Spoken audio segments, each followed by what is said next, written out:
A new study shows 40% of Allen County women say they've experienced domestic or sexual violence, and local advocates say that number's climbing. 21 Alive reporter Lyric Powell talked with one of those advocates today about what she's seeing and the work she says needs to be done. Heather and Amer, leaders with the YWCA, tell me recent data matches what they're seeing in our area, and they want you to know that support is out there for those who need it.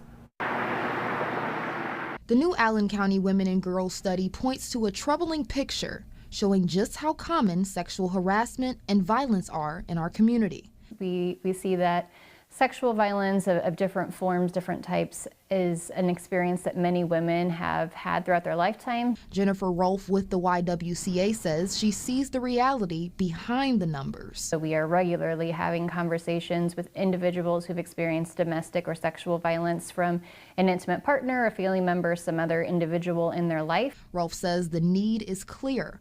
In the last year alone, the YWCA served over 600 survivors of domestic violence and more than 100 survivors of sexual violence.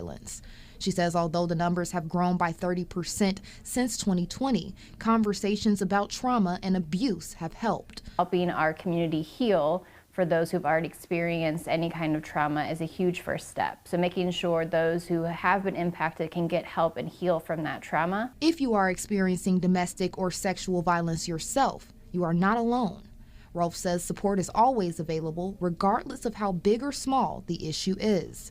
No matter when the violence has happened, whether this happened yesterday or 20 years ago, there are resources for support, and you don't have to navigate this alone. While the numbers are alarming, they're also a call to action, reminding the community just how much work remains. The full study also outlines priorities around economic security and the experiences of young girls in Allen County. For a link to the YWCA's resources and the report, head to this story on our website. Reporting in studio, Lyric Powell, 21 Alive News.